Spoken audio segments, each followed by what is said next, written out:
in the first reference there, right Got in it. the last line.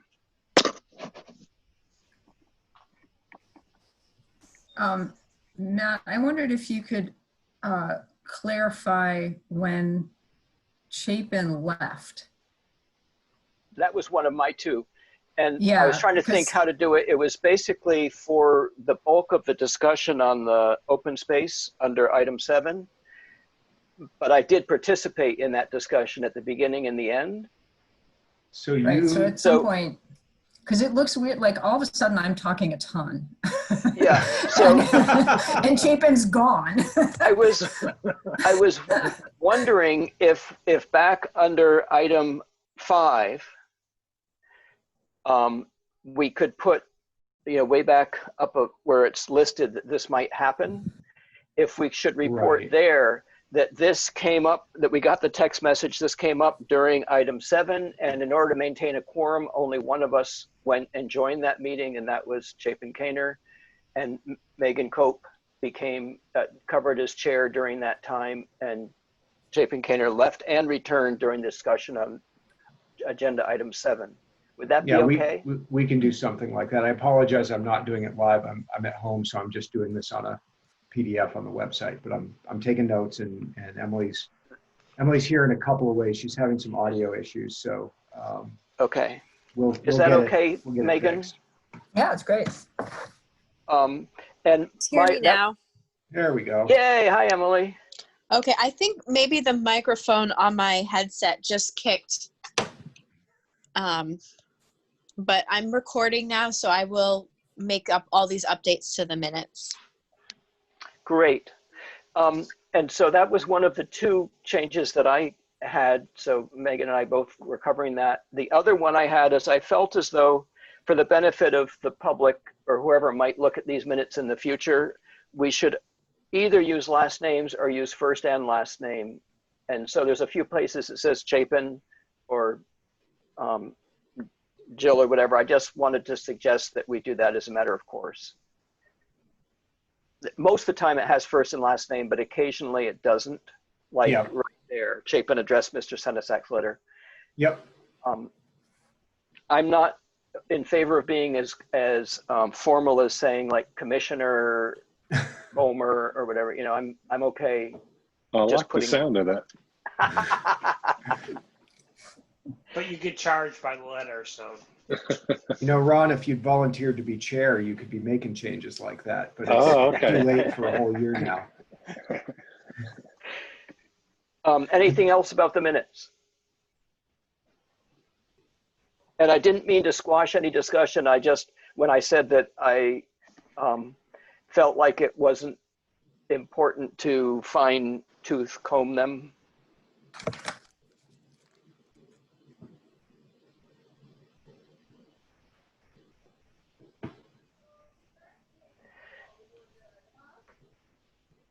Having been absent, it filled in a lot of blanks for me, so I appreciated it. And the recording is fantastic that we have it. Can we make it, or is there a way on the website now to get to the recording?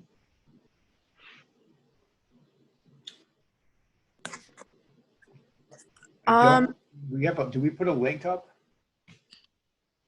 I have not been putting links on the website. That is something that I can start doing.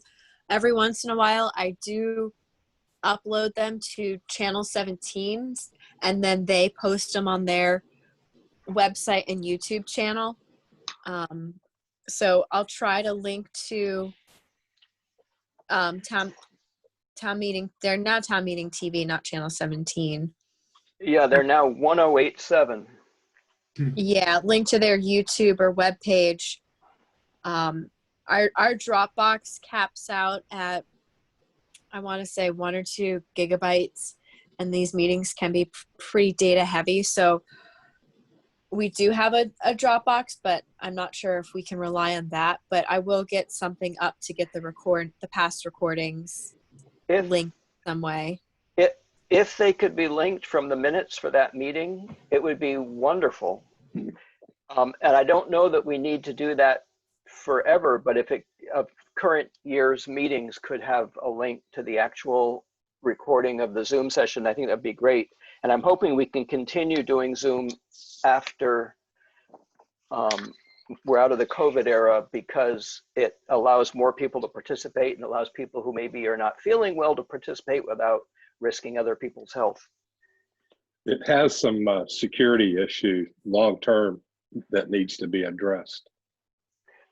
I know Zoom does, but in the spirit of open government, I'm just feeling like right now and you probably agree, Ron, is that right? Oh yeah, no, there's other products out there. Of course, they cost money. So, but this one does some pretty bad stuff on people's desktops.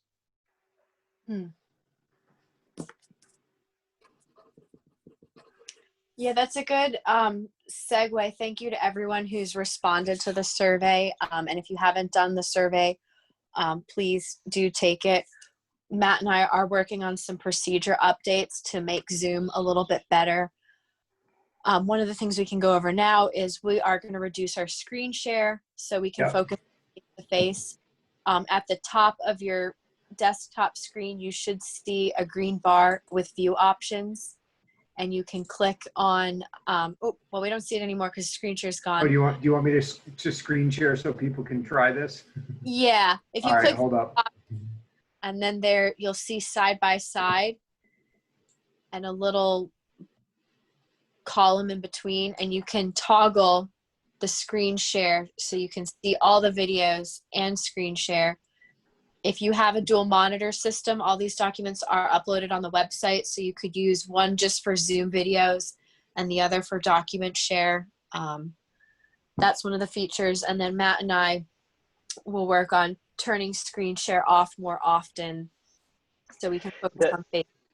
It took me a while to figure this out, but when I have side-by-side viewing going, I can drag the separating bar to the side until I see everybody, and it just reduces the size of the screen share part. I don't know if other people have that ability in it, but it means that I can actually control it to see everybody, even if there's a screen share happening. Mm-hmm.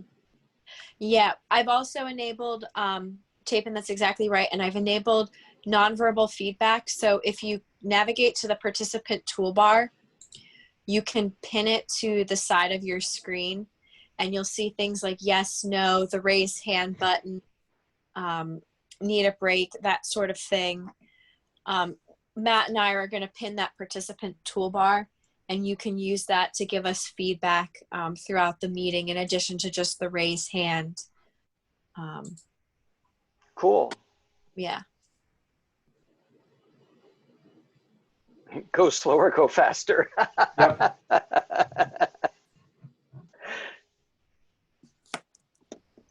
Nice. Thank you. Mm-hmm.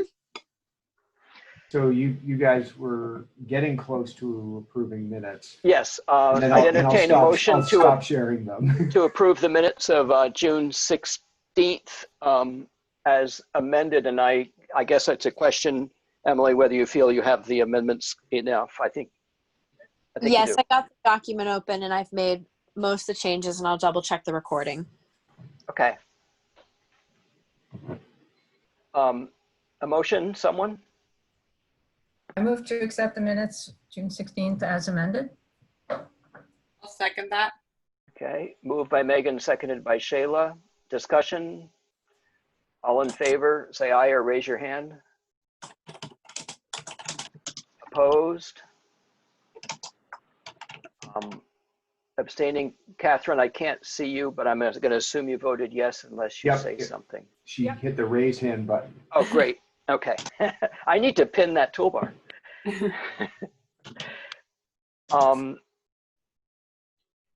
Notices from other jurisdictions, we don't have any.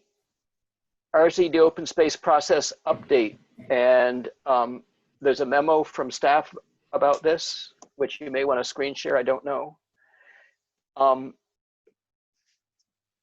I have some reaction to it and want to know what other people think.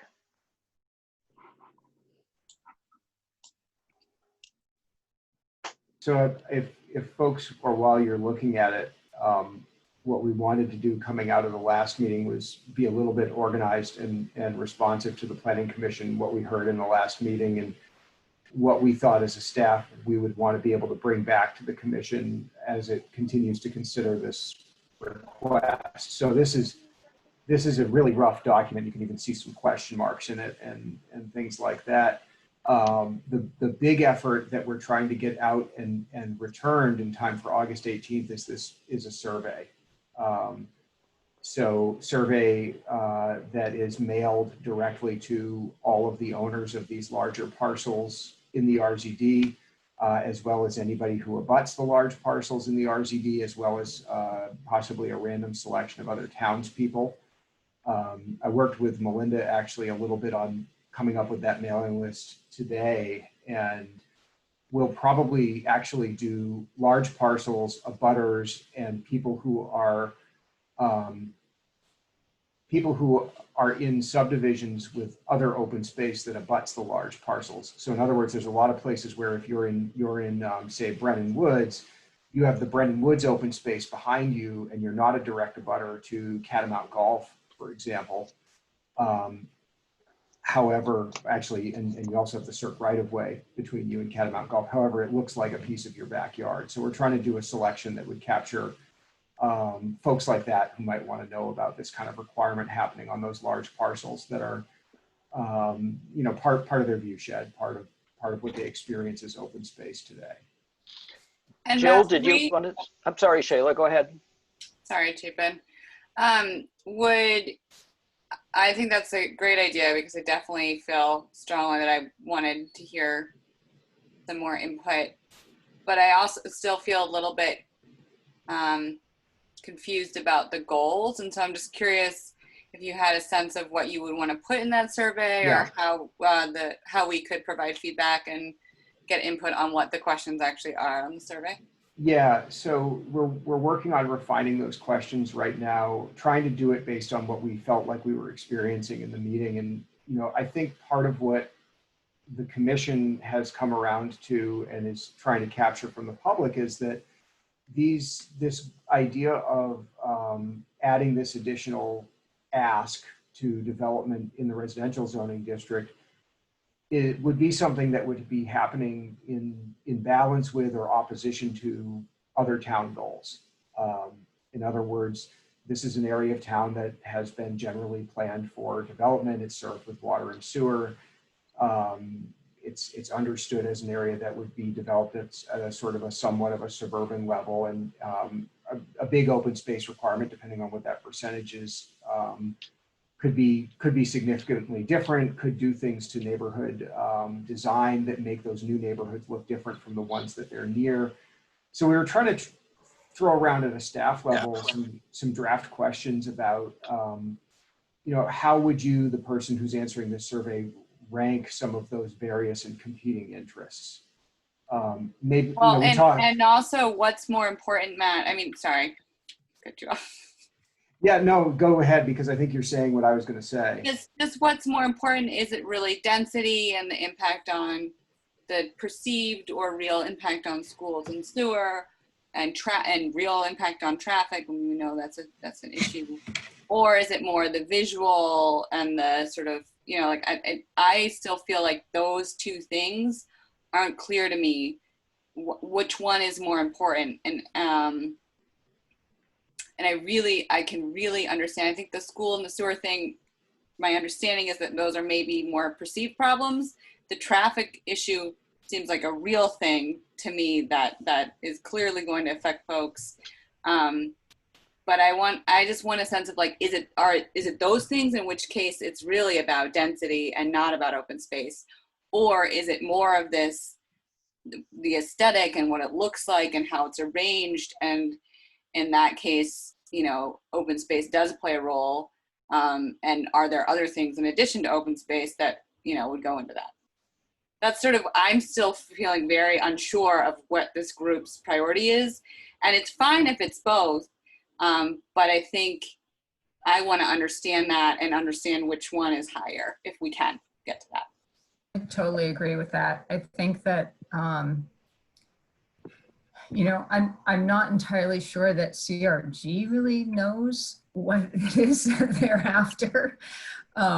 They seem to have this sort of, this is my sort of like very rudimentary take on it. They seem to have a sort of fuzzy notion of what an ideal neighborhood should look like, and they don't like what's going up around town.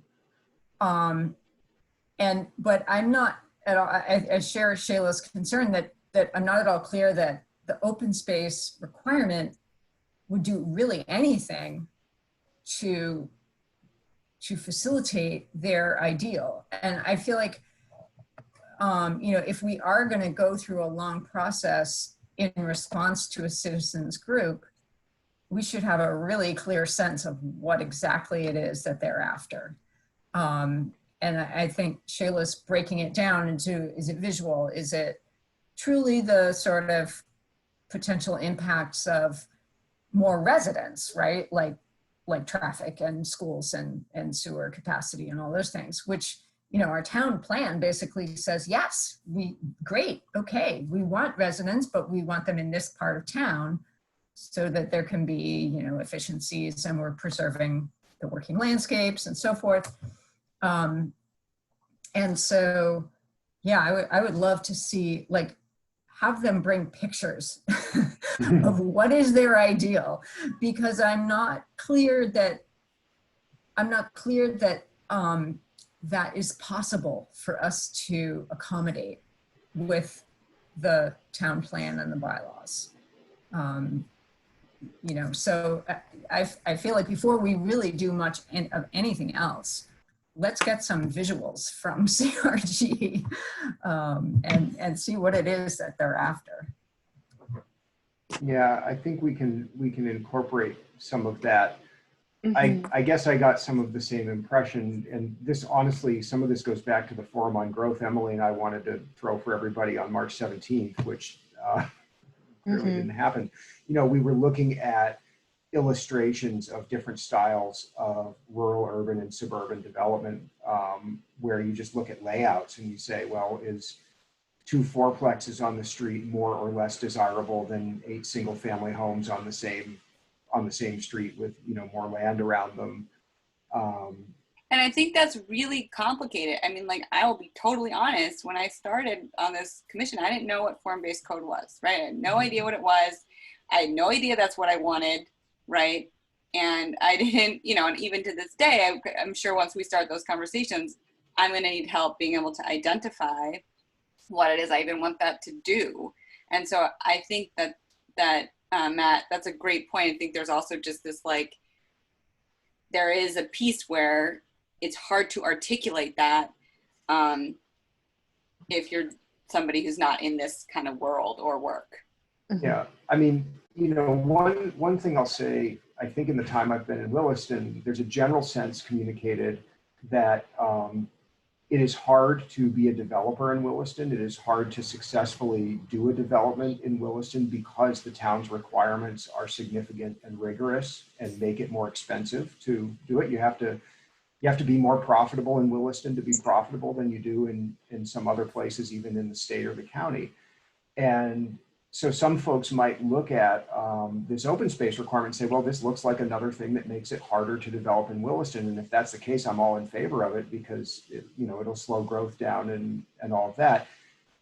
As planners, we're often asking ourselves, not necessarily when does the build out scenario occur, but what does it look like once it does? And we just assume it's going to eventually. So for a citizen, the choice might be, well, if we add this open space requirement, it makes it harder, it slows things down. I've got a longer amount of time that meadow in my backyard will look like a meadow.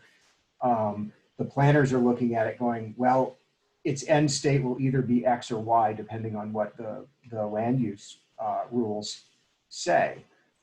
I think the other part is, one of the senses I get from Terry and CRG is they did think a lot about a lot of different things they might ask for, that were all in one way or another responsive to the general sentiment that there's too much development happening too fast in Williston, which is a pretty commonly held opinion.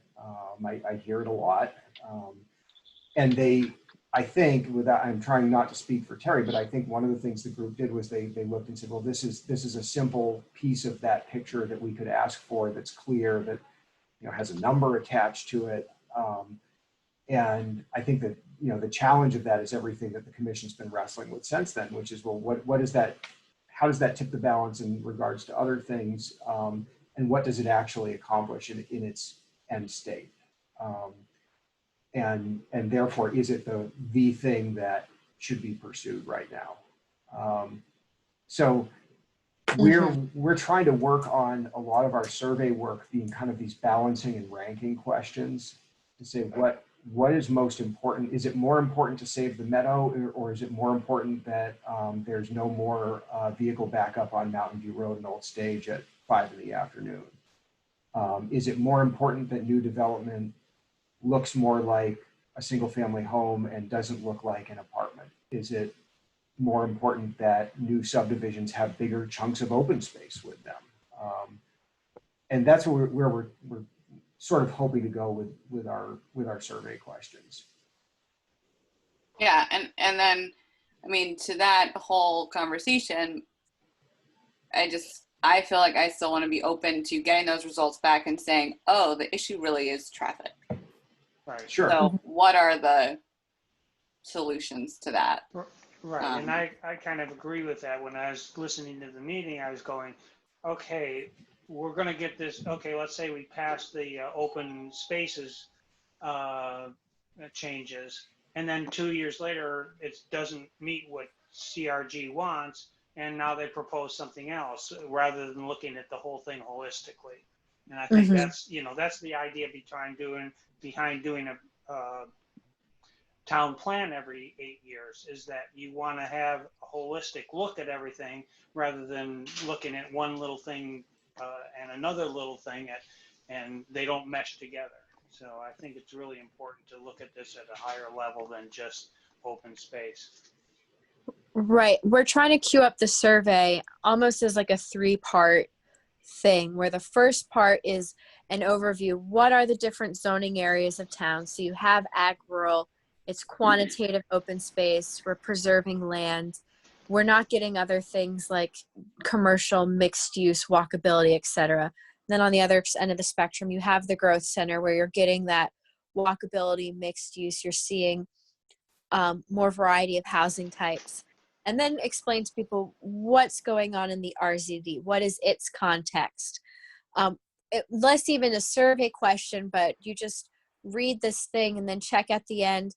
I generally get what you're saying, or I need more information to gauge people's understanding of this. Include, what's the definition of open space? What are the goals stated in the town plan? Do you agree with that, or do you think there should be something else to it? So we're queuing up this open space questions, the part 3, where everybody has a baseline understanding, the general context of the what and why of the RZD, the what and why of open space, and balancing against other town goals. So we do get some of those more thoughtful, nuanced answers. And I really love Megan's idea about the pictures, like have a box where people can upload a photo or a link or describe what does your ideal development look like. And at the end, have some of those more open-ended questions after people get the context. And will it make clear that the reducing the 50% does not reduce the number of like units or people? Yeah. Yeah, I think we want to ask some questions where we set up the context and say, given that what this would do is require more open space, and what it would not do is reduce the number of units, and generally cause more unit, if somebody doesn't reduce units, it's more units closer to one another or built in another form. Considering it within that context, is this still where you want to go. And, you know, we want to ask some open-ended questions and just get comments back from people. So it's another way of having people just write a paragraph or a sentence to you about what they think about all this. And, you know, I think I'm sensing some frustration from the CRG folks at the length of time this process has taken. But I'm sensing from the commission that the more ways this is looked at, the more angles you look at this from, the more complicated it sort of feels. And I think helping citizens understand that it's, you know, via the questions that are asked, that it's not really very simple. It's all kind of interconnected, and you know, that's what we're trying to do is make the right sort of balanced decision about something like this. Can I, and this is not, if this is too much, please don't do it, but one other, I like the idea of people uploading or linking to, you know, what's an ideal, or, you know, what do you love, or what is your favorite thing, or some, you know, some positive way to see what people are envisioning.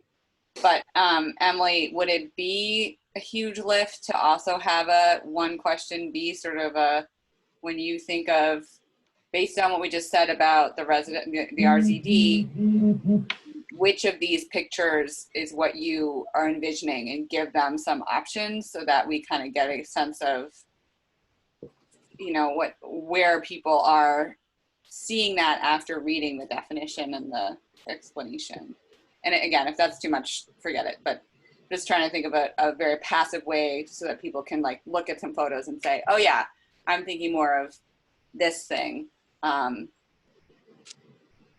versus something, you know, whatever, like three choices. Yeah, I think that's doable to do more of a visual preference survey. So some questions that are less text-based, more image-based. I think between Matt, Melinda, and I, we can find a couple good examples and do that sort of preference survey. I guess I just want to mention one thing, and that is that in this whole conversation, I'm very sensitive to the possibility that that citizens in the town do, you know, basically don't want like multifamily housing, don't want you know, more density and other kinds of things that could lead to affordable housing. We don't have very much affordable housing, and yet that is a goal in our town plan. And so I just want us all to be sort of, I guess, aware and cautious about, especially in our current political climate, about the ways that certain kinds of language can be used as exclusionary. You know, in looking at the minutes, I recalled that, you know, they kept throwing around this term quality of life, which is incredibly subjective. And that's why I wanted to shift to focus onto like, well, okay, well, what do they think is ideal? Because I don't think we're getting it. And I feel like it's on all of us to just be very conscious of that citizens can make requests that are not necessarily equitable, that are not in line with town plans, goals. And I'm not accusing CRG of doing that, but I'm just saying, like, it's all of our job to kind of keep that awareness going. And Megan, that's one of the reasons I really want to understand the goal. Yeah, like, definitely. I 100% agree with you. And I'm not accusing them of that, but I want to feel very confident that whatever it is that we're doing is achieving a goal that we agree with.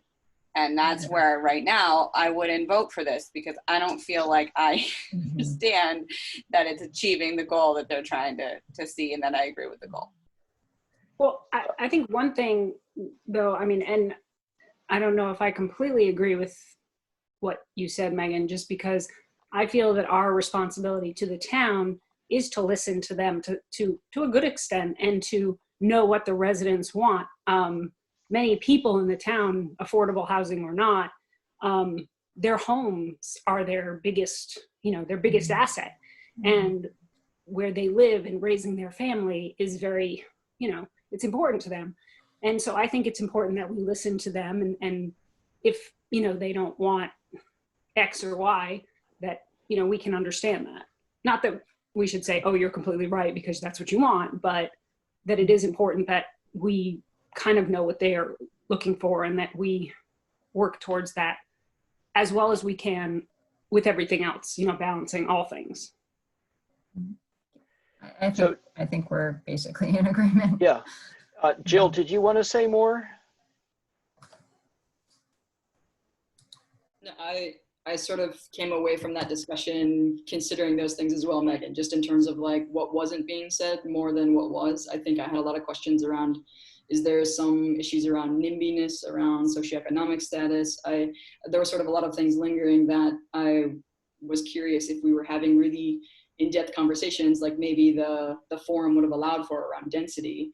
Could we understand what people mean when they're saying and using certain turns of phrase? Because I think, to me, it would be really telling if Emily put one of the pictures as the old farm that used to be at the Four Corners stop, if that's what people would choose. Because sometimes I wonder if people are stuck with this idea that Williston needs to be what it is never going to be again, and I think that we really need to have a place that we can talk about that is being honest with where we are now and then where do we want to go next. So I think there's some coming to terms I get a sense of from different residents who've been here a really long time that they haven't quite come to terms with where we are now.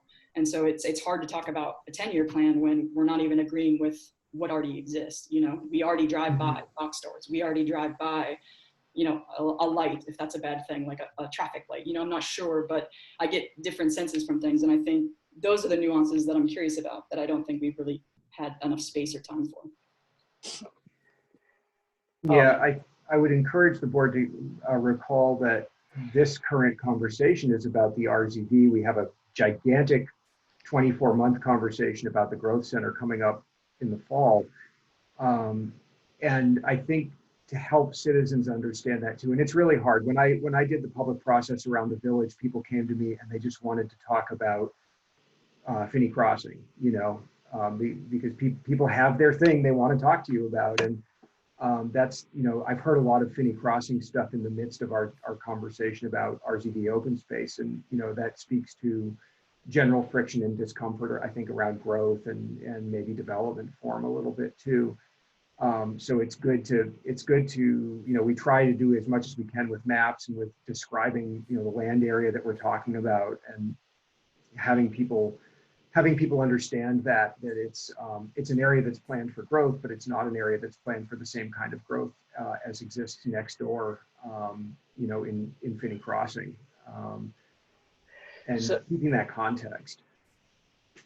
So I'm going to take my hat off as chair and weigh in on a couple of things. One is that when you asked the clarification about what was quality of life, Megan, at the last meeting, Terry Marone was pretty clear and immediately clear that she means like a rural character.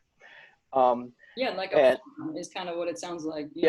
She's my neighbor on Christmas Tree Lane, and we meet each other in the woods with our dogs, and I think that's what her ideal is, but that's not what all Williston is or can be. Right. That's not what it currently is. Right.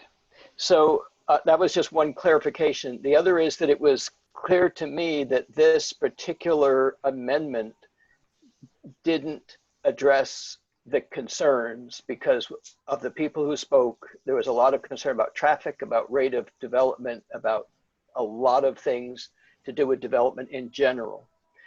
And and so although I favor this amendment as a way to preserve the open feeling within the RZD, I didn't feel as though we got to the bottom of it. And I agree with your comment, Matt, that we're suffering from not having had that forum on growth. And so I want to look at this a little different way, which is if you lived here 30 years ago, as I did, when there were hay fields at Taft Corners, and someone told you, hey, there's going to be this number of additional buildings and businesses and so forth you know, how are you going to handle it? You would throw up your hands. And I feel like where we've come through a whole lot of repeated sort of visioning exercises over the last 30 years, many of them fostered by the planning office, is to have divided into a growth center, a RZD, which I would sort of lump the village into, and then the rural, ag rural. I guess I'm leaving out the industrial, but that I think people sort of know what that's for, and it has different issues. But the other three, we have these three areas with three sort of different goals. And if you started with the premise that there's going to be a lot of development pressure, and if we don't do anything, the RZD is going to start to look like South Burlington. And do you like what South Burlington is doing on Old Farm Road, you know, off of Kennedy Drive and in the Southeast Quadrant? Is that what you want Williston to become more like? There will be pressure to extend the sewer zone into the ag rural and to rezone some of that as RZD. You know, is that what we want? And the question is, no, we don't want it. We want it just to stay the way it is not an okay answer, because there's going to be development pressure, so something's going to happen. And so how much do we dampen the speed of that growth? How much do we channel it into certain types of growth? And to me, it's very nuanced, because we have defined these three different residential growth areas. And if you look at the chart, we have doubled our population in the last 25 years. But we have the same school population as we had 25 years ago.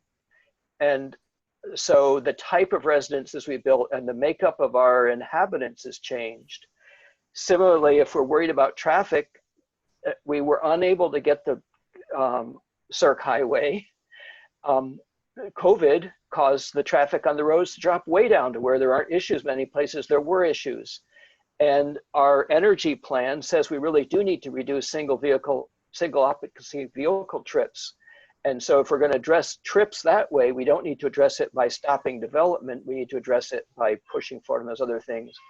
So I just want to say that we have multiple issues that are interacting and affect each other, and some premises going in which are difficult to deal with, because people don't like change. They like things the way they are. And I'm not saying we need to change. I'm just saying we need to change will happen, and we need to figure out where we want to dampen it and where we want to channel it as much as possible. And I just feel as though South Burlington is an example within our own county that is just 15 or 20 years ahead of where we are in terms of residential growth pressure. And how are they dealing with it? And do we want to deal with it the same way? And when we're working the energy plan, I really worry about having more and more developments of houses on half-acre lots, regardless of how much open space there is or isn't in that development. It feels like that's creating too much impervious surface and too much energy consumption for what we think the future brings. But that's my opinion. And so the bottom line of all this for me is that I'm sort of not ready for a survey. I'm more ready to move ahead with the forum that we haven't had yet, to sort of, even within us on the Planning Commission, I don't feel that we have a unified vision. And I feel like these key questions, we need to get input on them, and we need to also sort out where do we feel we are on them, because when we were working on the energy plan, we had disagreement about density. And that has to do with our feelings of what density means and where it occurs, et cetera, et cetera. So I'm feeling like we need to have a broad discussion with the community and with ourselves about where we think we want to go, or what the options are about where we go. Yeah, I totally agree with that, Chapin. And I wish we could put the map that Matt has put up on the screen in the Williston Observer like once a month. Because honestly, I feel like, I mean, I didn't know about the growth center until I was on the Planning Commission, and I had lived in Williston for, I don't know, like 5 years by that point. And I think people perceive that Finney Crossing, Taft Corners is just the start, and it's just going to keep rolling, and it's going to be unstoppable. It's going to take over, you know, all the way to the village, and then it'll just keep going into the the agricultural area. And you know, fair enough. It's not, you know, it's not on people's daily radar screen. But I think that's part of the animosity about Finney Crossing is that there isn't a lot of familiarity that this is very purposeful and it's limited, like spatially limited. And maybe people would have, well, certainly a better understanding, but also kind of a shift in perspective if they understood like the sort of purposeful and very, you know, thoughtful and actually quite successful strategies that we've used to make sure that we're not sprawling over the entire. I kind of actually want signs. I mean, this is You're leaving the growth center. Like, you're leaving the, you know, industrial zone. You're entering. Yeah. I mean, like, right. Yeah, it's true. Red zone. I've really tried, like I have tried as I drive through Williston since joining the commission to really think about that as I'm moving through the town. And I had never thought about it that way before. Yeah, exactly. And so I think I agree with the forum thing, because I feel like that, and I know, Matt, you've done an incredible job in educating people, but it's an endless task, right? Because, that much. Yeah, well, I mean, yeah, because, you know, I felt from the beginning that CRG, like so much of what they were talking about was like, well, yeah, you know, there's actually a whole office for this, and we have documents, and, you know, and so there was a huge learning curve for those folks that, you know, that is impressive that they stuck with it. But they're just the people who spoke up, right, and actually got together in meetings, and you know, it seems like the you know, a huge proportion of the population is just like, oh, I hate what they're doing over there. I hope it doesn't come to my neighborhood, you know, and then that's the end of the conversation. So I really like the idea of the forum. Well, I think we can cast this August 18th meeting in that light. Mm-hmm. I don't think we can do everything we hoped to do interactively, but what I'm hearing right now is that conversation, the survey that leads to it, the invitation that presents to people, you know, it was to some degree set off by this particular item.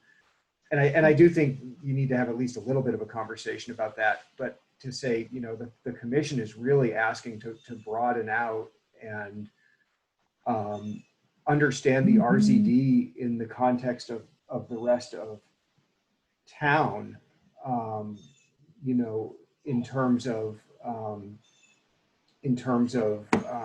these boundaries on this map. And right, in various goals. Yeah. So I do think that needs to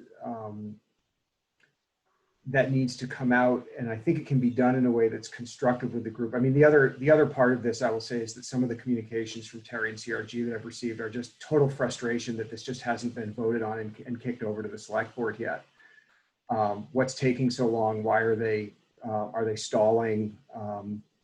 You know, and it's I understand that frustration, but you know, I always tell people when they want the bylaw change to think of it as a 6-month minimum adventure, and that's just kind of the way it is. So, you know, we have some time to pivot before we need to get this thing out there, and how we set that meeting up to try to capture more of this same input that I think we were already heading in the direction of. Thank you for sharing that comment too, Matt, because my impression from on the call was that people on the call on our last 2 meetings had agreed that they weren't sure that this amendment would satisfy what they were after. So I did not have the impression that CRG was impatient, and so it's important that we hear that. Would it help for us to prepare something that I'm envisioning sort of a 2-column table of things that an open space requirement in the RZD does change and things that it does not change? Mm-hmm. you know, like it does not change the number of units. It does change where on the land those units can be placed. It does not change what gets built in the growth center. It does, Yes. it does change what gets built in the RZD. Absolutely, that would be helpful. And I just feel as though I'd like the meeting on the 18th to include a visioning component where we are addressing what we wanted to address with the growth forum as well. Because I think we can do that. I think we can bring some of that development pattern illustration, Emily, into that meeting. Right. I think it would be doable to rework the materials we had for form-based code into online participation format.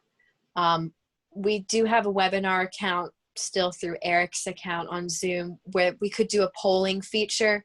I did attend a webinar once where we did polling with live within the meeting. So we could do something like that where people give instantaneous survey response to some of these questions. So I think, yeah, Matt, we can probably pivot a little bit with the RZD questions, incorporate them into that larger forum on growth conversation we were going to have, queue it up for this online format. So yeah, get that out in the July Planners Corner. yeah, so what I'd like to do to hear from the board tonight about is, do you think that we can come up with the appropriate messaging that sort of connects and distinguishes the two issues? So what I'd like to be able to say to the folks we're asking to participate, which is anybody, is, you know, there's concern about growth in Williston. There's a request on the table about open space in the residential zoning district. The Planning Commission wants to hear from more people. The Planning Commission wants to hear from more people in a conversation that broadens that context out to some of these more general concerns about growth, development, and the impacts thereof on the town. And therefore, we're asking you these survey questions, and we're asking you to come to this meeting in August to talk through those things. And I think the other part is if we could communicate that we're managing expectations around that pending bylaw change request. So, you know, if you're feeling like it sounds like we're not going to spend that meeting getting really into the weeds about the exact percentage number that ought to be required in the RZD, nor is the commission likely to instruct us at the end of that meeting to set up a public hearing to consider the bylaw change. So if that's the case, and we're pretty sure of that, I just assume gently and kindly communicate that to folks right now, so that there's not disappointment the morning after the meeting that didn't happen. is it safe to say that that there is not much consternation at the moment about the ag rural district zoning, and that we are going to be taking up the growth district and changes about how that's managed in the future, and so that this meeting is just about the RZD, and which could include the village in terms of the discussion? Yeah, I mean, I think it's okay to focus it that way, while somehow just acknowledging that some of what people are going to say to you is going to be about growth center stuff, and we can put that red, yellow, blue map up and just kind of keep pointing at those lines. You are here. You know, honestly, you could take a picture today standing at Cottonwood Crossing, pointed toward the village, and you're literally standing on that red to yellow boundary. You're also standing on the edge of a piece of conserved land. So you're standing in a construction site looking at something that's green, that will arguably be green, you know, forever. And that's that transition from that more intense zone to the less intense one. You know, I spent a lot of time meeting just with the CRG folks back in February, and I just kept pointing to these maps over and over again, not just the one we had up, but the one that shows all of the conserved open space in town, and the one that talks about where we provide services and where we don't and how, to try to you know, illuminate that picture a little bit more. But yes, I think it's okay to say, I think it's safe to say right now that although there's a little bit of friction whenever something's developed in the ag rural zone, it's usually related to a direct neighbor who's concerned about how that new development is going to impact them. And, you know, those things are dealt with through the normal development review process. I think there's... With our current zoning, we're not going to wind up having the same issues that South Burlington's trying to address in the southeast quadrant, right? No, I don't think we are, because Williston has a record with the 75% open space requirement that has gone back a great long time. And the other thing that's challenging in South Burlington is they have a transferable development rights program in South Burlington, but it's all internal to the southeast quadrant. So it's about taking the units off of one parcel in the southeast quadrant and putting them on another parcel in the southeast quadrant.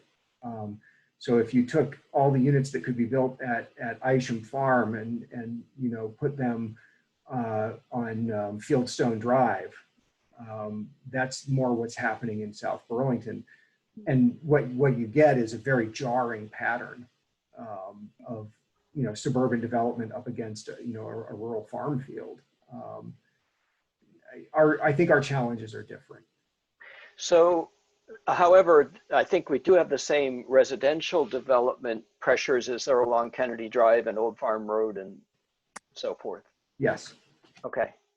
So could I say something about go ahead, G. your comment, Chapin? And I think it's okay to focus on the RZD during this process, but you can't eliminate the other things. You know, you can't eliminate the context of the growth area and the agricultural. I think you have to allow some of that context to be part of the discussion too. Mm-hmm. So the part that I'm unclear on at this point, Matt, is who would be surveyed and what they would be asked, and does that get to what we need to know? Sure. So our initial hope was to direct, first off, we publicized the survey through Front Porch Forum, through the Planners Corner newsletter, through the town website, you know, released to the Observer. We'd invite anybody in town to participate in that, but we would do some direct mailing as well, focusing on the areas that would be most impacted by this change to the rules related to the RZD. And so the idea was to make sure that folks who owned land that would be impacted by the regulatory change were notified. That was something that Chris Senesac, the developer of Catamount Golf, brought up in the last meeting. He said, have you even told anybody that this is happening to their land? And the answer was, well, no, not specifically, and we would want to do that.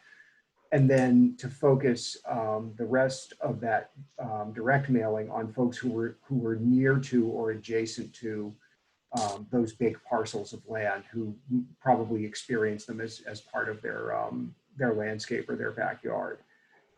Sometimes what we've done beyond that is we'll look at how many people that is and then try to do a random sample across town so that there's folks in town just sort of in general who are also being asked to participate in the survey.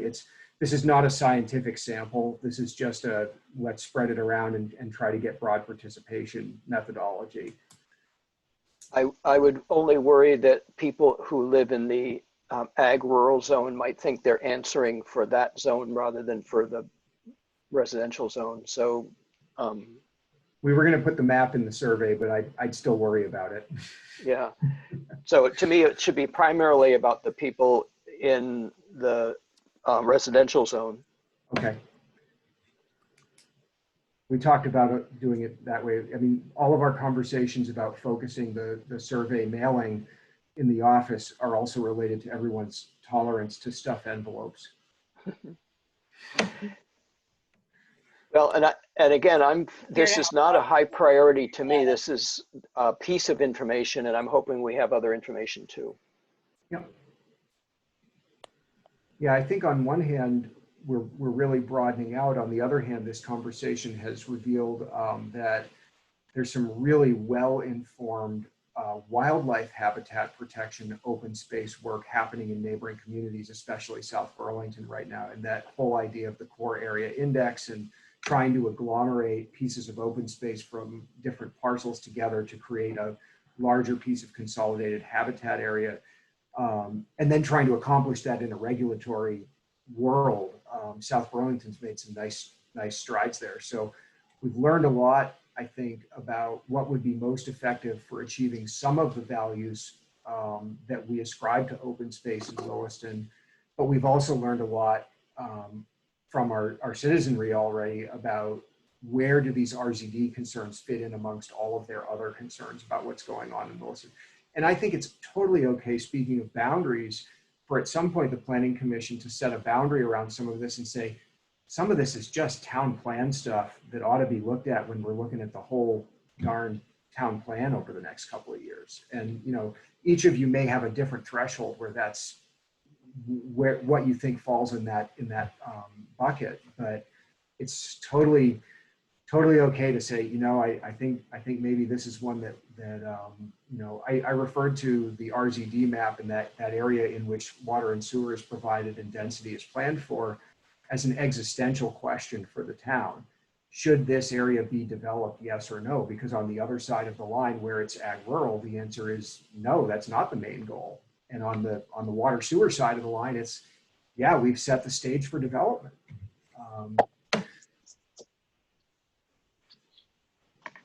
And has the CCRPC if any guidance that they can give us in terms of what has worked or not worked or been a pattern in the surrounding towns would be helpful. You may already know that, Matt.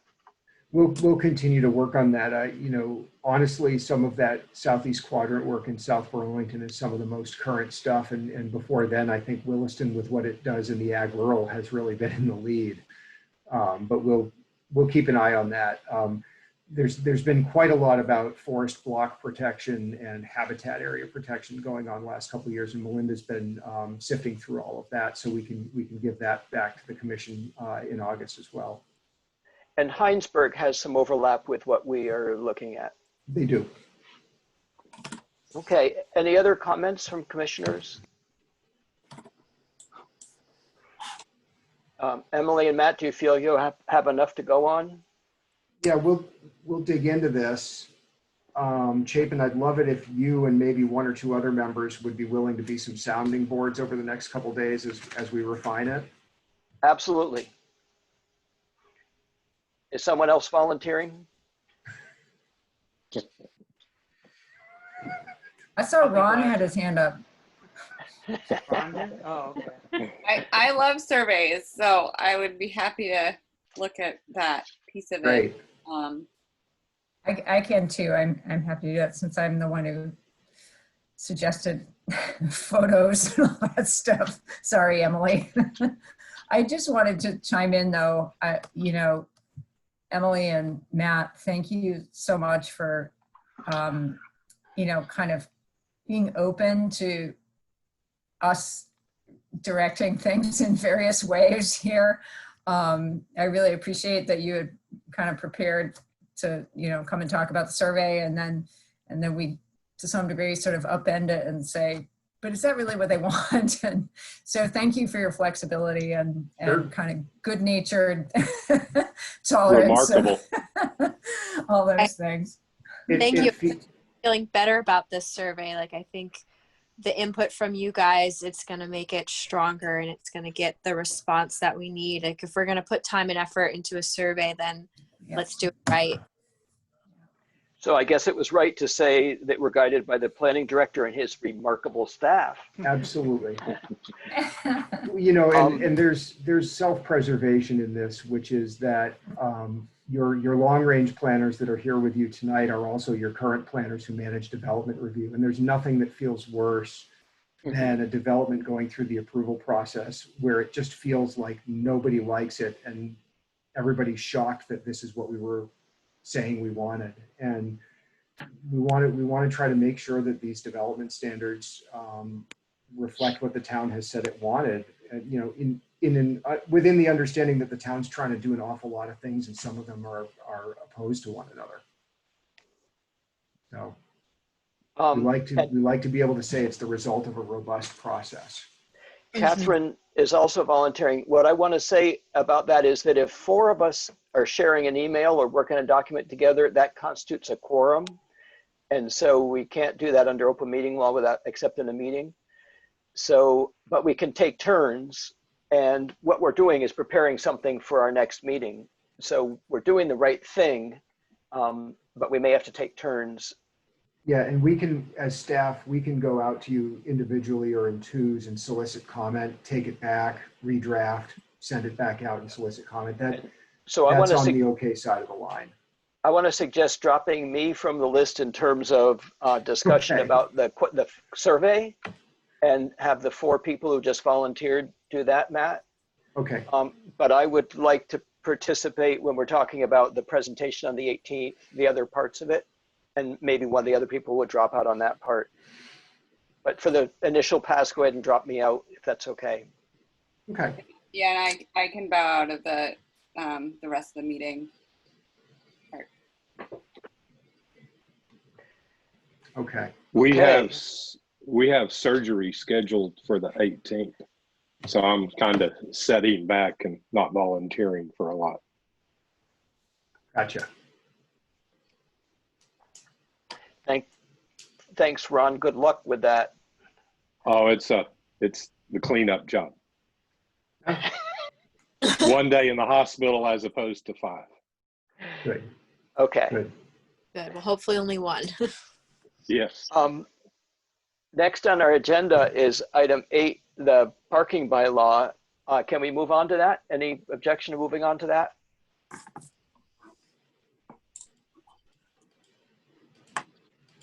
Okay. So I've done nothing with this draft in the last probably 2 times that the group has seen it. It's just felt like we haven't had time to work through it. So Well, I had felt as though we were actually okay. I mean, there's a certain direction we're taking here of sort of going away from minimums and going to instead to maximums and shifting a lot of things that I felt like we had almost were ready to sign off on it, and it's just been hanging there. Is that the feeling of other commissioners? I have one issue, and it may be ignorance on my part, but it seems 2 or 3 meetings ago I mentioned vehicles that are in private parking lots that probably shouldn't be there. Like at the hotel, we'll get 18-wheelers parking and backing up into a exit to park overnight. And then in Finney Crossing, we have a lot of panel trucks, commercial equipment trucks. I'm sure they are residents in the apartments, but it changes it creates an issue of just a visual conflict, and then also physical conflicts with the hotel, where the 18-wheelers are trying to park in a 9-foot spot and stretch it over, 10 or 13 various spots that they combine into one so they can park. I've seen it even side by side when it happens. And I don't know if this is the place, but it seems like there needs to be some control over what can be parked off road. sure, the way From a we've land handled, use perspective. yeah, we've handled a little bit of this through enforcement over the years, Ron. Not where you are, although I'm not averse to it. People used to leave trucks behind in Maple Tree Place parking lot by Shaw's frequently. Yeah. And we actually worked with a couple of the property managers and said, you really can't be, running a truck stop in the grocery store parking lot. That's not what that parking is there for. It's there to support your use. And we've admittedly not done a whole lot of that enforcement over the years until it starts to look really egregious, or we get a complaint that someone is having trouble, using their parking lot for what it's meant for.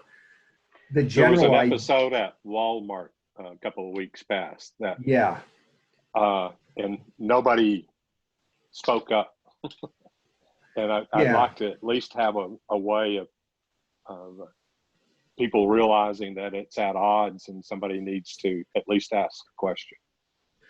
Yeah, and I think some of it by design, when we're having design standards, some of which are in this chapter and some of which are in landscaping, that break parking lots up, that prevent people from creating large, ranks of parking, stuff that generally discourages commuter lot type parking in places where people don't want it and things like that. But honestly, some of this is going to come down to the development of the town's enforcement capacity over the next many years, especially when we have a more urban style of parking, especially when we have more on-street public parking that we might want to have to start managing for. So, this bylaw amendment is mostly about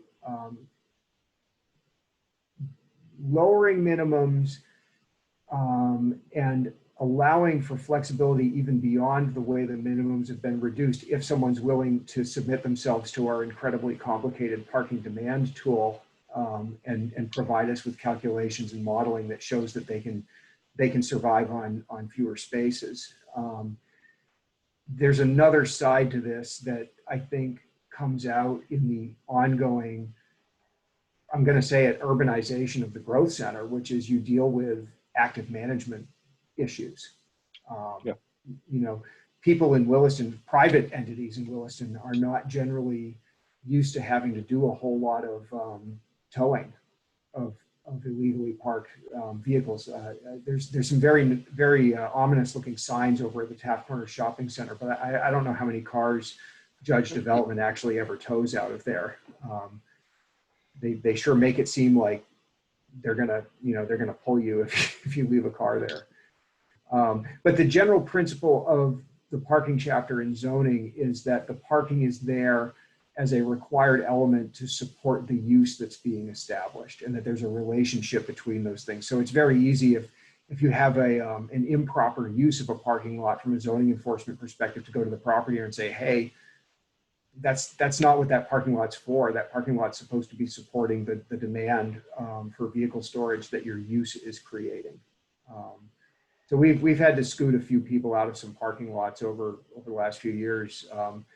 We've generally stayed away on the zoning side from Walmart, both because Walmart privately has a practice of letting people stay in their parking lots, and because their parking lot is so incredibly huge that it's not creating a constraint. There's obviously a other big issue, which is, sometimes people are living in the Walmart parking lot because they have other problems, which is what happened. Did everybody know what happened in the Walmart parking lot?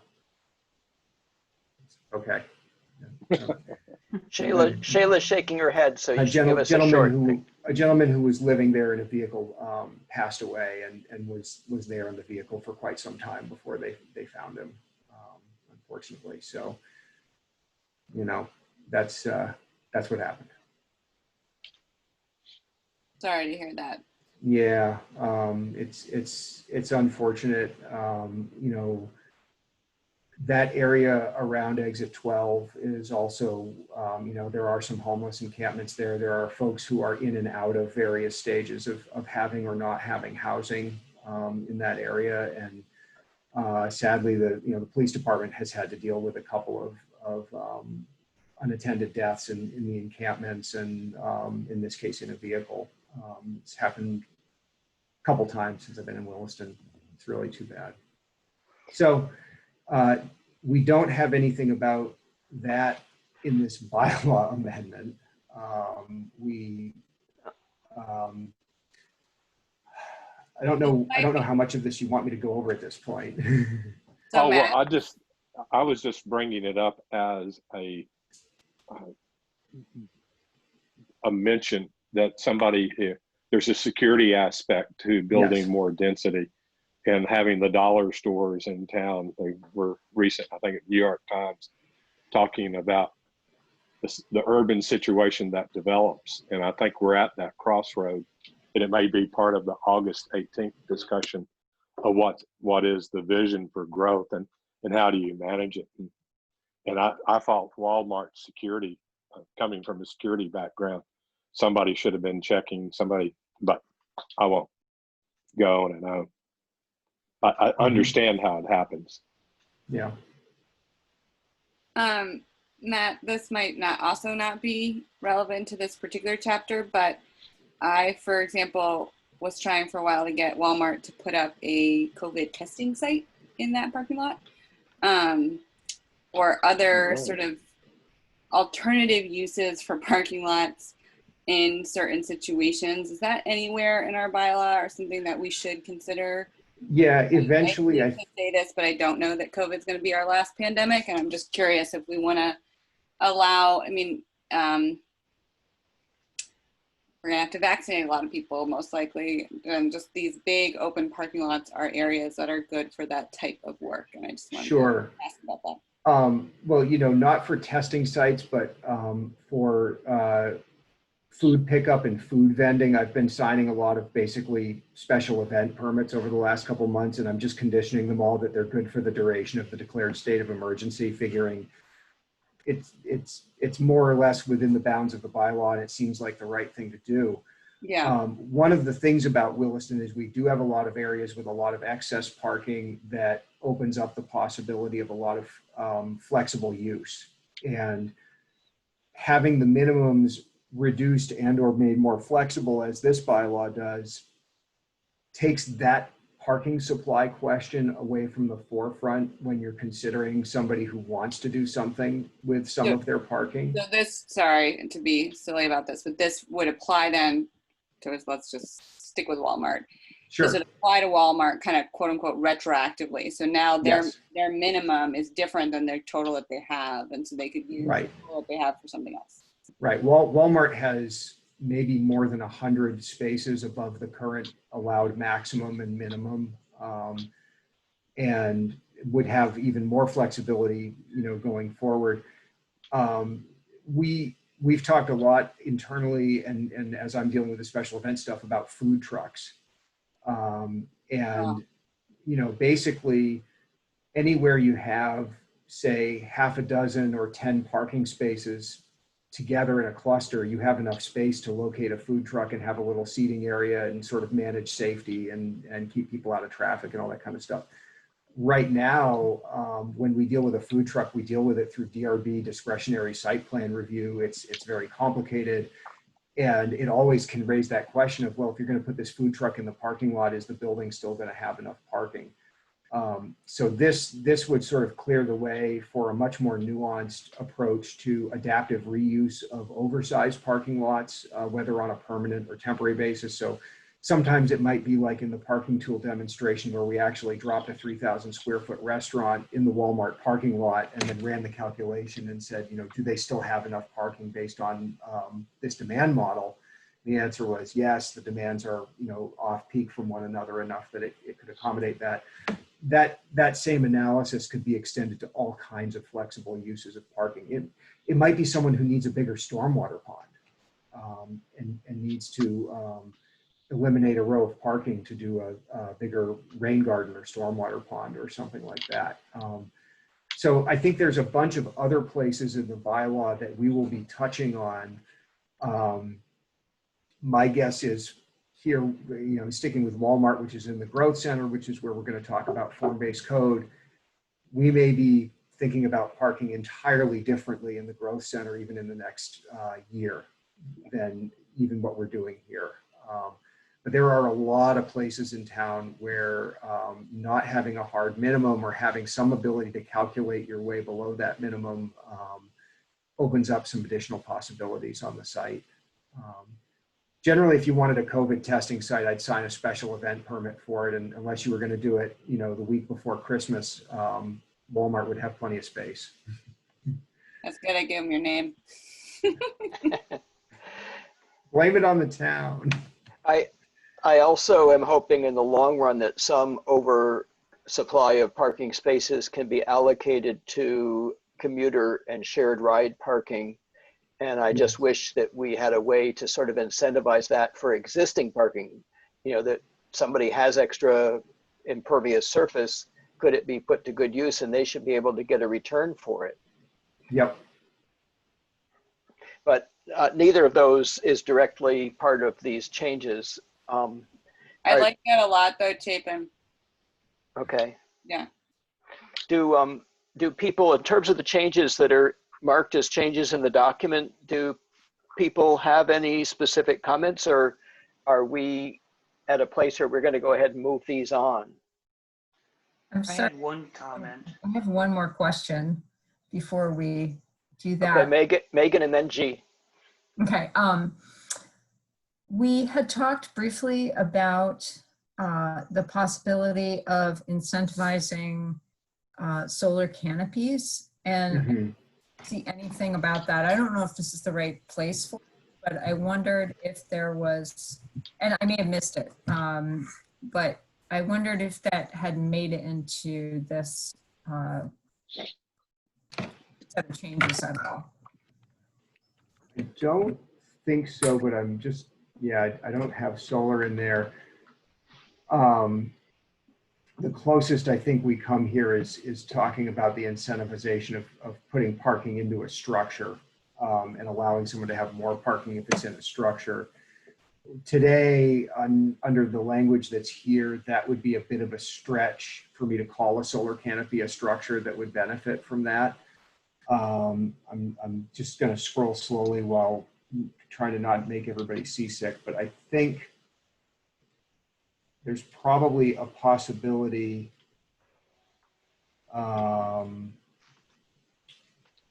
somewhere in here. How can I build a parking structure? So I had removed the word multi-level as a baby step toward that. Partially because none of the parking structures we get are multi-level. They're generally one level under a building, and they certainly serve that purpose. But what we could do is we could add something to this. You can have more parking if you put it in a structure. We could say, build a parking structure or solar parking canopy. That would not be a massive change to make. I think it might be helpful too. I mean, not only had we discussed it before, but I wouldn't be surprised if, if someone came along and wanted to do that, and for us, this chapter and not address it at all, since we're here, seems like we're missing a chance to kind of or recognize it. Yeah, I think that's, if folks are amenable to that, it's an easy text change. I do anticipate the solar structure coming up when we go into form-based code for the growth center, where I think it might be reasonable if we're requiring a certain amount of a lot to have structure on the street. So we say this is a street that needs to have buildings on it. It may be feasible to allow a solar canopy to be part of what counts toward having a structure out on the street. So that's an idea I've been just kind of batting around, but know that it's going to need to happen in the context of that bigger design conversation. And the energy plan additions to the town plan overlap with this, in that they do specifically talk about solar canopies. Okay. And I can't remember. Maybe there's some language we can just kind of copy over.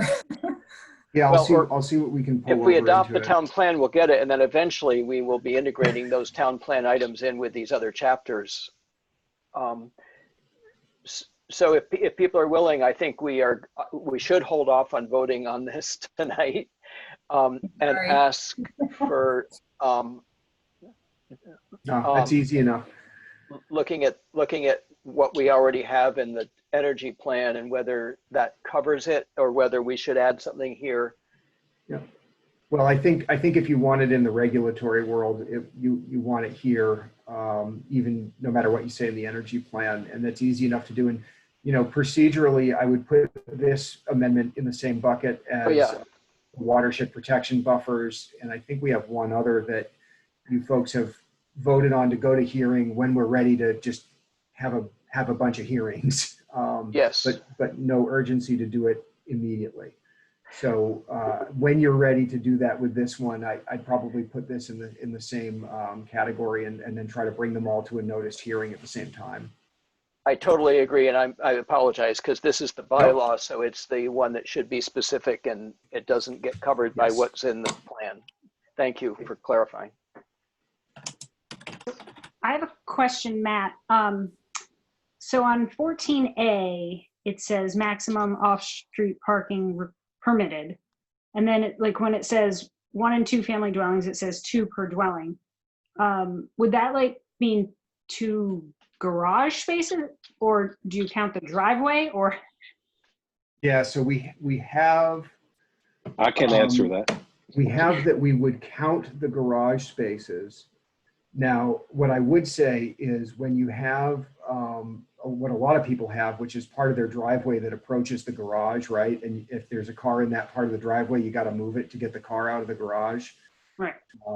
We would not call that a parking space. So I think functionally, you get credit for, and it goes toward your total that you've got, you know, a house with a 2-car garage, but we're not going to take every 9 by 18 foot rectangle that we can fit in that driveway and say that's also a parking space.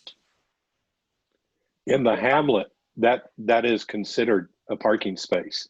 So the garage is 1 parking space, and the drive up to the garage is a parking space. And that's the maximum parking spaces a homeowner can have in the hamlet, but that's in a high density area. It is. And, you know, it's interesting because I think we've seen in the hamlet and in Chelsea that has created some friction for folks. You know, Non-enforcement has created some friction. get a lot of people parked across sidewalks too, Yeah. unfortunately. So, you know, this was one where I wanted to add some clarity in the draft because when you're doing a really big volume of development review, like when we reviewed all of the row homes on Zephyr Road at Finney Crossing, there's nothing on the surface that's identified as a parking space that supports that unit. But of course, the units have parking. They each have a 2-car garage that meets the standard. And we found ourselves kind of making that up in the staff report and saying, well, you know, parking's required, parking is provided, it's inside the building. Duh, it's in a garage.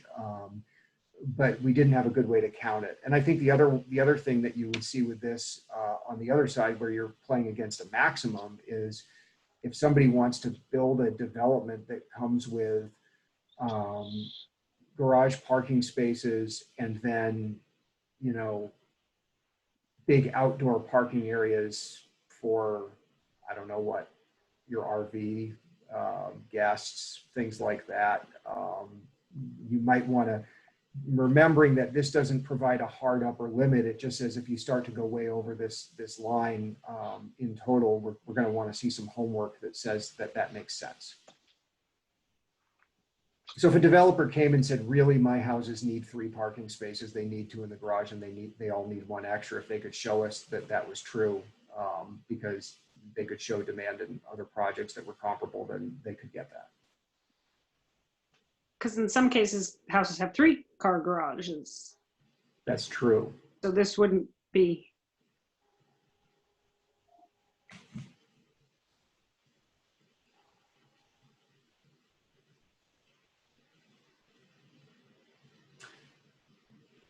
So one thing we could do, because generally in 1 and 2 family dwellings, this is more or less a non-issue, is we could simply take those 2 areas where it says none, which is what we're requiring in relation to bike parking.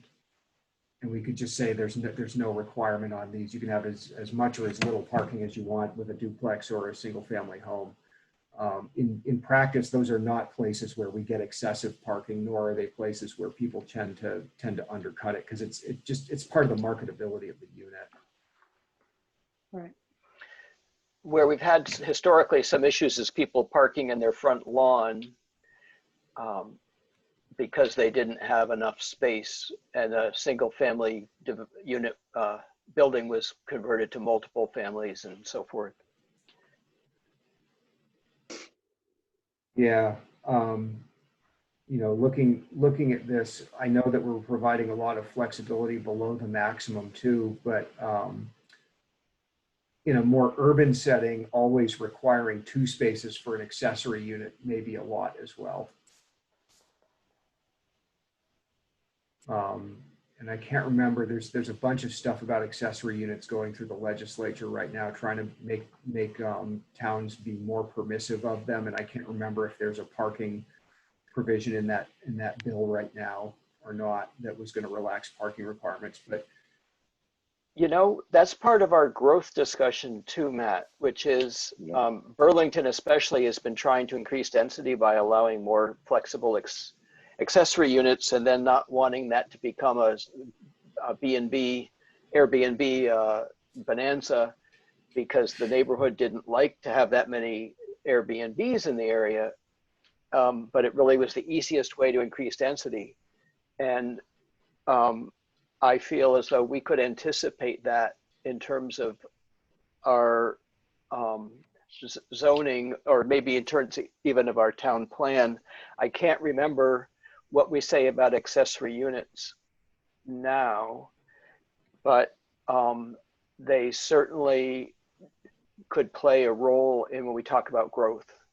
yeah, the town is supportive of accessory dwelling units. It's more supportive than the state requires it to be, in that we allow some forms of occupancy that the state doesn't require us to allow. The owner can live in the accessory unit and rent out the primary, for example. And we allow larger accessory units than the state requires us to allow on lots that are not subdividable. So normally an accessory unit can't be more than 30% the size of the primary unit.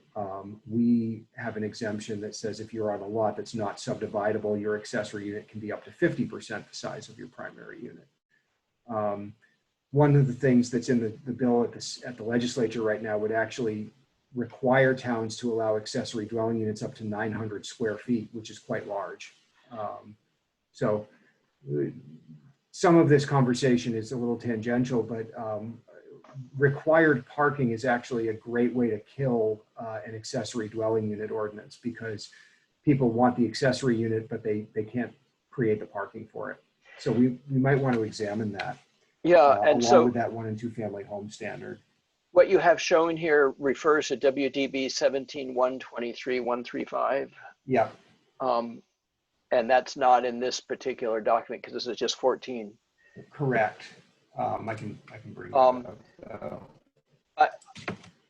I would just say I'm okay with not specifying for single family homes or for accessory units how many parking spaces are needed, but rather it's more of a form-based code thing where we want garages to not be forward of the building and parking not to be in front of the buildings and things like that. Yeah. I think that may just be, Chapin, a recitation of what it says in 17, but I'll just look it up for you right here. And these are maximums now, not minimums, right? So it's a maximum, and unless you do a parking study using the parking demand tool, you don't get to go over it. And then you can go below the maximum by 20% of the maximum just administratively, or as part of your site plan approval. But if you want to go any lower than that, again, you've got to go and do that parking study and show me that the engineers have it wrong, and you just don't generate anywhere near that demand for parking. So the 2 parking spaces for an ADU, Chapin, it's coming right out of 17 here. Yeah. So then there is sort of a minimum then, if it's 20% under the maximum. It is, and what we're saying is that's a minimum below which you can only go if you do a full-blown demand study. Yeah. So it's a soft-ish minimum, I guess. It's more flexibility than we give people now without doing a parking study today. The difference is the parking study we have people do today is not as useful as the one we would be requiring them to do under this, where we're making them use our customized parking tool that does the hour-by-hour parking demand. So where did we come up with these numbers? Like, the two per, I think you said Sure. the two single family homes and whatnot, but like the other things. Yep. So this stuff comes out of a $600 book called the Institute of Traffic Engineers Parking Generation Manual. And it's literally a book that gets published about once every 5 years. And the parking generation predictions in that book are based on studies. And unfortunately, that book comes with a huge disclaimer on the front page that says, most of these studies do not have a statistically valid sample size and should be taken with extreme caution when making land use decisions. This book is used by everybody all over the country to try to figure out how big parking lots ought to be. And my favorite example is when we were reviewing a car wash proposal and we looked at the car wash study for parking demand. And there was a number you could look up, how many parking spaces that car wash ought to have. That number was based on 2 studies performed in 1985 in northern New Jersey. And it probably said a whole heck of a lot about what those 2 car washes in North Jersey were like, and very little about what a car wash off Route 2A in Williston was going to be like.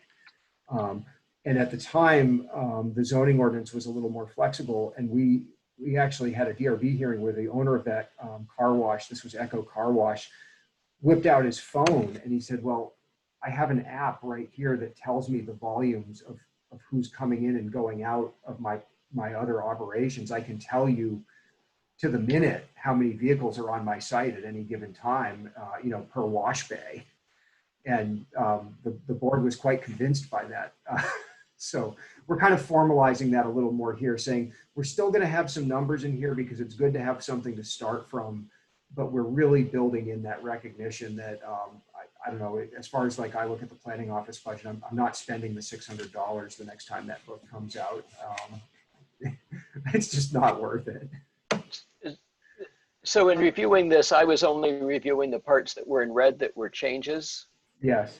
But I do want to say, since we're going to look at it one more time after we look at the canopies question, I'm okay with, and if other folks are, with removing a requirement one way or another on 1 and 2 family dwellings. I'm a little bit mystified now that I'm reading it, why senior housing needs 75% of required spaces for long-term bicycle parking. Oh, and that was my other question, actually.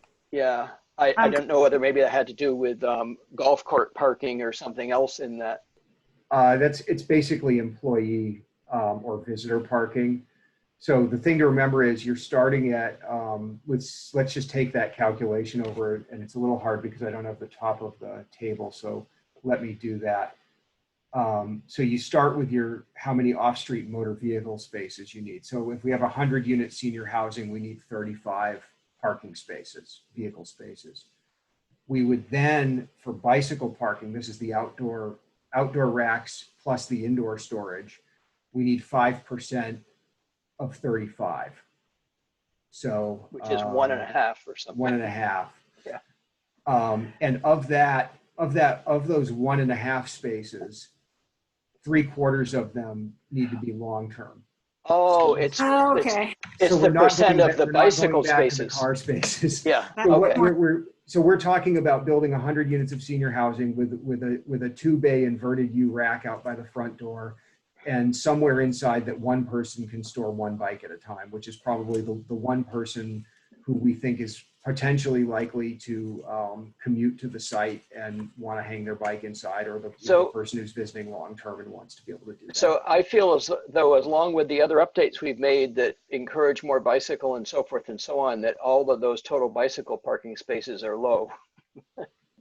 They may be, generally we get more on the outdoor spaces than we ask for, because it's easier to buy a 3 or a 4-bay bike rack than a 1-bay bike rack. Where it gets more challenging is that indoor and long-term stuff, and remembering that eventually this also turns into the dreaded shower requirement. and it almost always results in needing to provide a shower in one of the bathrooms for employees to use if they've commuted from a distance such that they want to be able to do that. So Maybe I that don't could know. be clarified. So like that bottom corner in senior housing, when it says 75% of required spaces, that makes it sound like 75% of the required vehicle spaces, We not should say bicycle. required bike spaces. Yep. That's an easy. Somehow you have to say that column C relates to column B relates to column A. Yes. And I wonder, so Go ahead. No, this is separate. So if you're going on that, you can. well, I was just going to say, I don't know if we would want to say, you know, like not less than some minimum. I mean, you said that we typically get more bike parking than we ask for because of the practicality side of it. But, you know, if 5% of 35 is whatever, 1.5 or something like that, then it might, I mean, maybe we just say like something that's a multifamily or senior housing, you know, maybe there's just a flat minimum also. Yeah, minimum To avoid this for, fraction thing. I'll think about maybe just, you know, having a minimum number, and not minimum number must at least be XYZ of vehicular. Or something. Yeah. I will say that terrible Maple Tree Place plan where they were going to add 200 parking spaces and paint the buildings white, whose approval has now expired. That site plan did come with a huge ad of multiple additional bike racks throughout the project because it's non-compliant for the amount of bicycle parking that it's supposed to provide. And I was really, you know, I had highlighted that requirement for the consultant at the time, and then I was really surprised when they came back and showed us just how many racks they were going to need to add to the site to make it work. But if you take a ride around Maple Tree Place sometime, you'll actually realize there's very few places to lock a bike outside. Yes, I'm well aware of that. You know, you're tying it to pallets and, you know, anything you can find to lock your bike. Me too. And when I go to park at the rack at Shaw's, if I don't want to park in the spot that's right next to the smoking employees on the bench, then I have about one space that I could possibly get to that would not be next to them. Right. And that rack does not hold 5 bikes. It's maybe it's supposed to. Well, but yeah, that's also a rack of a type pejoratively referred to as a wheel bender, which we don't allow anymore. We actually specify better bike racks in this standard as well. The last few times I went to Shaw's, I locked my bike to the bench that's closer to the entrance. Yep. So related to this table, I had one change I'd like to bring up anyway, and that's in 14. Now my light's gone here. That's in 14.2.4.4. Just I think it's page 6. Down. You have to go down. Oh yeah. 0.4.4. Okay. 4.2.4.4. Where you get to the red area here. Middle of page 6. Yep. There you go. So in that paragraph in the third line, it talks about parking in excess of the minimums established in 14A. I think it should be the maximums now, right? Yes. Let me look at that. I mean, it's kind of, you know, it's really hard to do because the way you explained it, if it's below the minimums or above the maximums, then they have to support it with the studies, right? Yep. So, yeah, I had that same comment. And also 14.2.5 I find kind of confusing because it says, what if I propose fewer spaces than the maximum allowed, which is like the maximum allowed. I don't know. And then it says to minimize the area devoted, which I get our purpose, but then you may parking less than 80%. I don't know. It's a little bit confusing because we're saying there's only a maximum, there's no minimum. And then we're saying, well, what if I want less than the maximum? What if I want a lot less than the maximum, right? Yeah. Yeah, this is really clunky.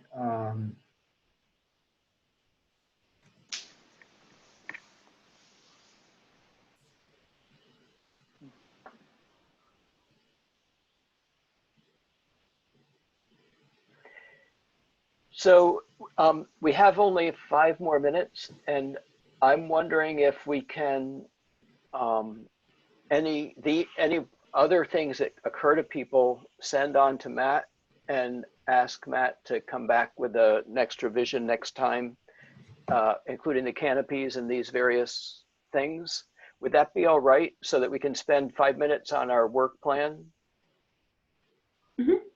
Yeah, I'm good with that, and I've got enough to get started with, and I can get a couple sets of eyes on it, and we'll bring it back when we think it's ready for another check-in.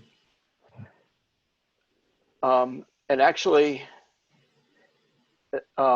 before we enter into the work plan, I did want to mention that what's under number 10 of announcements and FYI is just that July 20th, 8th has been set for the select board's first of 2 hearings on the energy plan and public health amendments to the comprehensive plan. And so that's an important date. That is a Tuesday that we are not meeting. It's the 4th Tuesday of July. So, am I right? We're 7. Yeah, we'll be meeting the week before that, but not that week. So I'm hoping we can attend and answer questions. And some of the questions that came up at the last meeting, Emily and I and Matt have been back and forth on drafting some responses that we might have on the ready to the questions that they already were mulling over when they first saw it. This is the select board was mulling over. And I'd like, if there's another person who would like to jump in on that. There shouldn't be 4 of us, or we would be a quorum. But if there's 1 or 2 others who'd like to jump in, Matt and Emily and I, and at least 1 more person, we're going to sort of work on those on the side. And it's just really trying to pull together information that would answer some of the questions.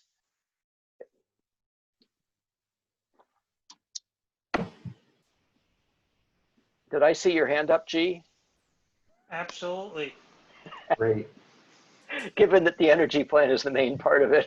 Yeah, I mean, I made a couple comments early on, but then I kind of drifted away because I've got other things going on, but I can get back into that now.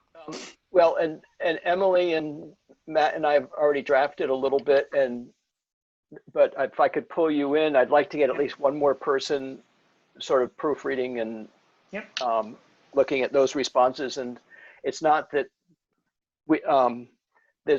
we decided not to bring that draft to this meeting because it's really just informational, answering questions about it. So it's basically going back to things we've already discussed. All right.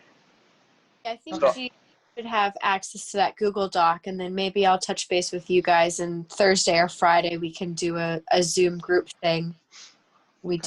I did meet with Melanie and Taylor from CCRPC with Eric and have a lot of energy coordinator options, next steps for the select board to keep in mind. So we work on that together. So that would be great, Emily. And I think whatever we've drafted, we can share at our next meeting, which comes before the 28th. It's the week before.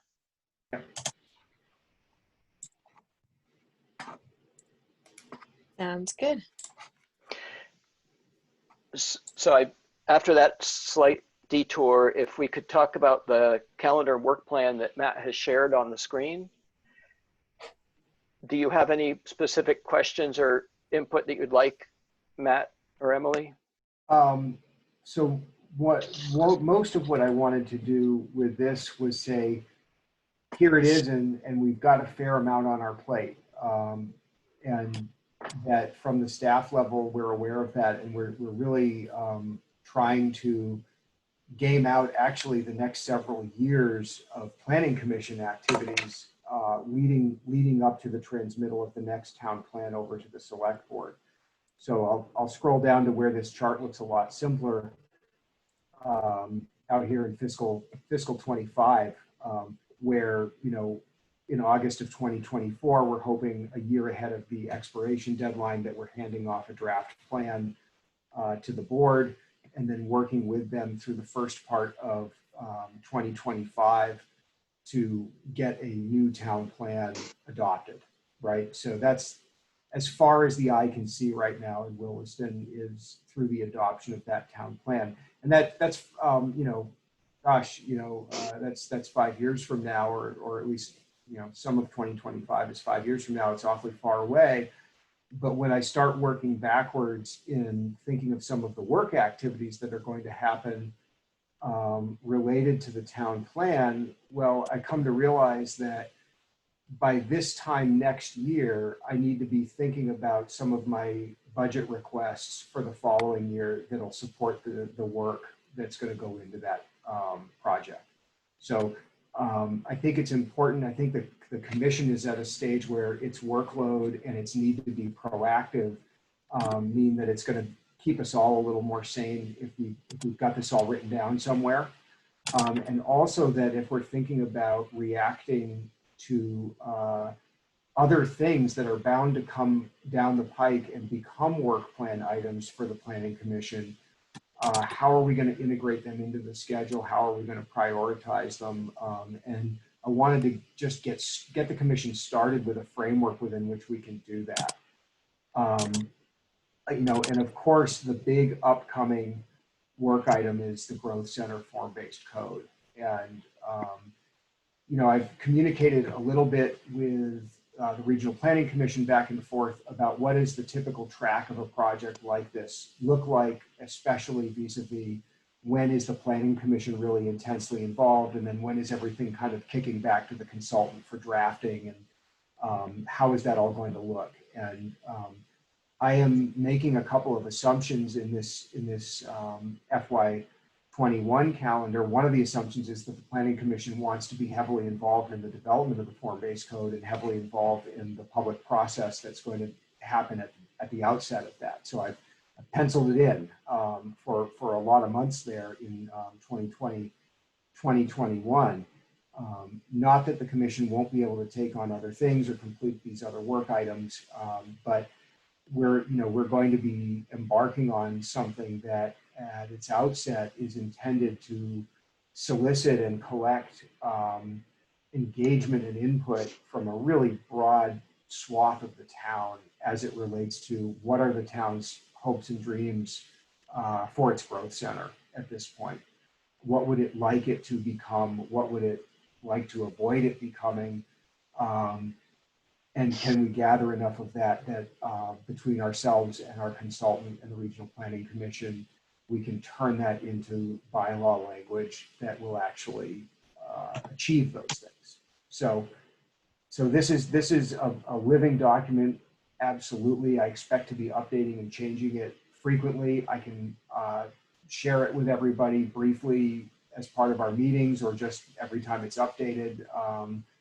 And you know, when those other things inevitably come down the pike that we need to figure out when we're going to do them, you know, this is the tool I hope we'll be able to use to figure that out. This is month by month. There's 2 meetings each month. I was really surprised when I worked on the annual report that we did meet 23 times in fiscal 20, almost exactly twice a month. And feels like we had something to do every single one of those meetings. So that's going to continue. It's really helpful for me to see this, and so I appreciate it being laid out like this. Good.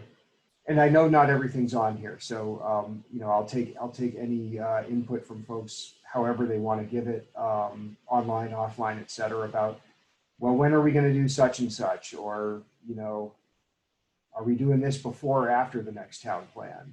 And we can talk about those things. And that's all it is. I like it.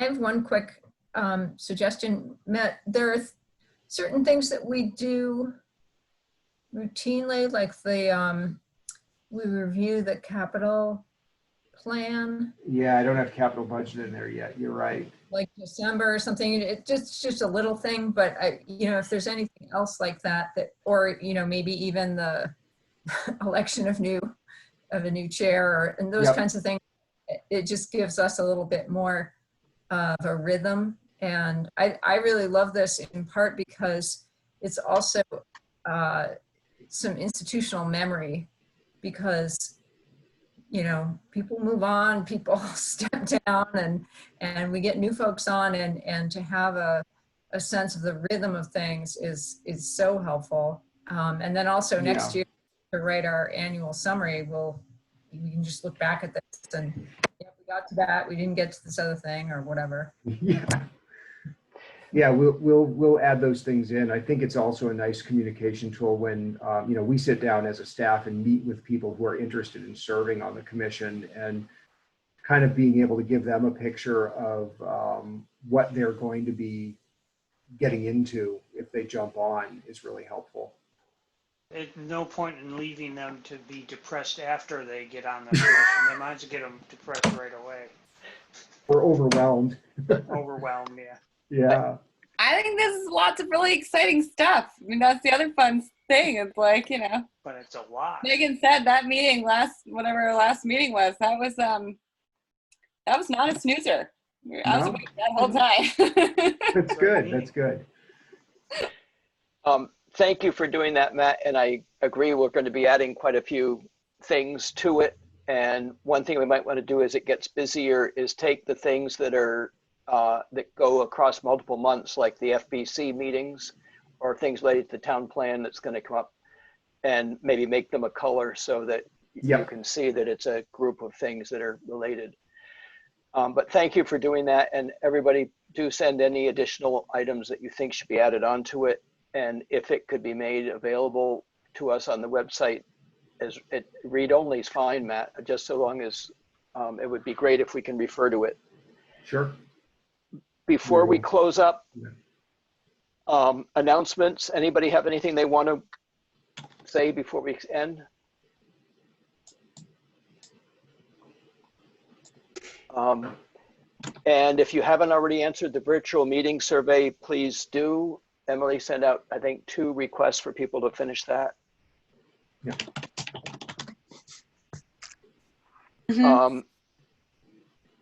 And our next meeting, we're going to be talking about form-based code in the growth center, introductory discussion. And also we're going to be revisiting the parking bylaw. Yeah, and you'll probably be talking about some of those energy Exactly as well. So we'll update this as soon as tomorrow. Great. Okay, a motion to adjourn. So moved. G moves, we adjourn. It sounds like Megan's seconding, Catherine's thirding. Okay, we are adjourned. Great. Thanks, Good night. everybody. Good night. Thank you all.